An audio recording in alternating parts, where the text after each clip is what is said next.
Hi, this is Asin. Today I would like to share how to perform binomial test using SPSS. Okay, let's take this as a sample. A shopkeeper claims that more than 60% of her customers are female. A random sample of 100 customers show that 68 of them are female. Test the shopkeeper's claim at 10% significance level. So before we start, for a binomial test, we have to know what are the two possible outcomes. For this question, what we want to know is actually either female or male. So it means that the outcomes should be female or male. And for this question, 60% here is actually referring to female. So it means that the success rate should be under female. And in SPSS, we have to bear in mind that we have to put the success rate on the first row. So okay, let's start. So before that, what we want to know is female or male. Okay, we cannot use string, so we change to digit. For digit, we can use any two numbers. So for me, I will use 0 to represent female and 1 to represent male. Okay, we can change the labels. Okay, so for this one, gender, and then for the values, we can change to, for 0 is female, and then for 1 is male. Then okay, after that, we have to bear in mind that we have to know the frequency, means that how many of them are females and how many of them are males. Okay, so remove the decimal. Okay, from this question, we have 68 of them are female and the remaining 32 are male. Okay, so after that, we go to data, look for weight cases. Since we want to know how many male and how many female, so weight cases by frequency. Okay, then the next step is we can conduct the hypothesis. Okay, non-parametric tests, legacy dialogues, look for binomial. Okay, what we want to test is the gender. Okay, then the test proportion is 60%, means that 0.6. Then okay, so this is the result. Okay, if let's say we want to change the decimal places, we can double click on this table and highlight the required numbers, then look for cell properties. Okay, we can change to, okay, maybe 4 decimal places, then okay, then all will be in 4 decimal places. Okay, as we can see, the test proportion for female is 0.6. So that's why I say the first row must be the success rate. Okay, so for the result, okay, so from here, okay, what we want to know is more than 60%. So proportion, population proportion more than 0.6, and then the null hypothesis is less than or equal to 0.6. And then for the significant value here, for one tail test, okay, this is one tail, so we can pick the value over here. And then the significance level is 10%.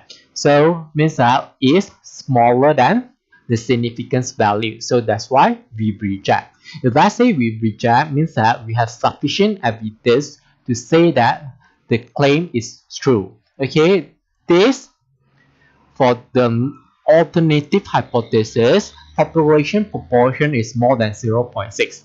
More than 0.6. Okay, this is what the shopkeeper claims. So it means that if let's say we reject this one, means that this is wrong. If this is wrong, means that we can say that definitely this is correct. That's why we will say there is sufficient evidence to say that this is correct. This is the claim. So the shopkeeper claim is correct.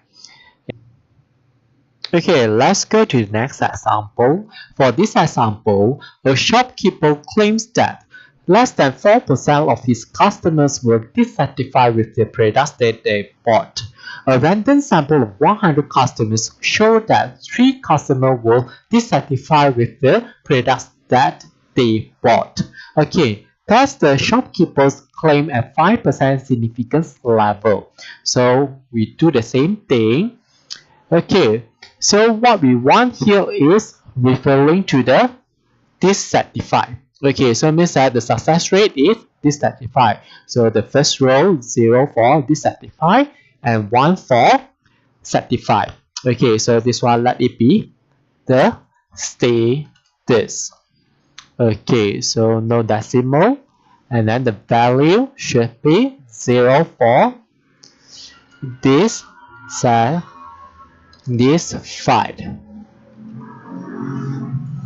and 1 for satisfied. Okay, so for the frequency, okay, no decimal. Okay, so out of 100, 3 of them dissatisfied. So we put 3 over here, then the remaining 97 satisfied. Okay, so the first step, do the same thing, data, weight cases. Okay, weight by frequency. Okay, so already weight by frequency. So the next step is we can do the hypothesis testing. So non-parametric test, legacy dialogues, binomial. Okay, we want to know about the status. We want to test about the status, and then the population proportion or the test proportion is 4%. So it means that 0.04. Okay. So this is a result that obtained. Okay, if let's say we want to increase the decimal places, so we just double click the table and then highlight the required numbers, then look for cell properties, then we go to format value and change accordingly. Okay, we can change to 4 decimal. Okay, so from here, this is the result that obtained.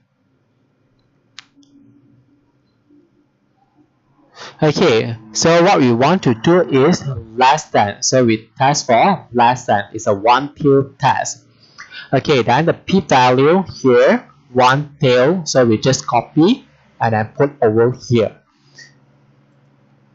Okay, what we want to do is, what we want to check is under 5% significant level. So as we can see here, the p-value is greater than the significance level. So we do not reject hash not. If we can't reject this one, means that we are not sure this is correct. If let's say we are sure that this is correct, then we can say this is wrong, so we reject. Since we cannot ensure that this is correct, so that's why we cannot reject this one. So we do not reject, and we say that there is insufficient evidence to conclude that the shopkeeper's claim is true.